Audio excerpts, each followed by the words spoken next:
On est passé, que ça soit dans la viande ou ailleurs, mais de la fourche à la fourchette, de la fourchette à la fourche. C'est-à-dire qu'après-guerre, il suffisait de produire de la viande à pas cher, et j'avais toujours quelqu'un pour le manger. Donc j'étais de la fourche à la fourchette. Aujourd'hui, on est rentré de la fourchette à la fourche. C'est le consommateur, donc le consommateur, qui va déterminer par sa fourchette les productions. Et donc, les industriels, qui sont des gens qui sont là pour faire que du fric de temps en temps, ils sont pas idiots, ils se disent, je vois bien que le monde est en train de bouger, et qu'il va falloir que je m'adapte à ça. Moi, je pense que dans ce Parlement-là, on n'a jamais été aussi loin. C'est pas parfait, mais on n'a jamais été aussi loin. Quand dans la cantine scolaire, on dit, alors que ça n'avait jamais été fait, 50% ce sera local avec 20% de bio, ça n'avait jamais été fait.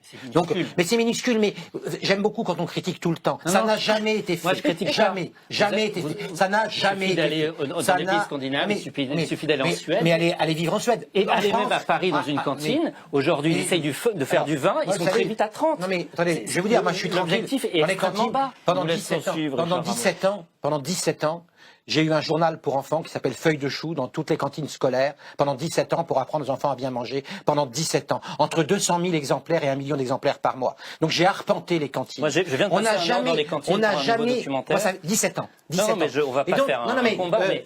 donc ça veut dire qu'on n'a jamais été aussi loin. Ce que je crois, moi, c'est qu'il faut revenir dans les cantines, dans les appels d'offres, à une cantine faite sur place, c'est-à-dire en régie. Exactement. Et ça, c'est le b.a.-ba. Et donc, retrouver du sens, encore une fois, retrouver du sens.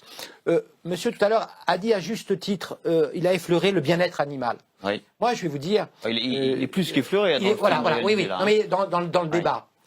En fait, ce nouveau débat sur le bien-être animal, moi-même qui suis un élu rural, puisque je suis... les parrains de mes enfants sont des paysans, et donc...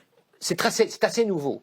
Moi, je me rappelle, dans la loi Egalim, j'avais fait, alors que je n'y croyais pas, un amendement... Il faut rappeler ce que c'est. La loi Egalim, c'était la loi sur l'alimentation, voilà. Les états généraux de l'alimentation. C'était très balbutiant, même pour moi. Hein.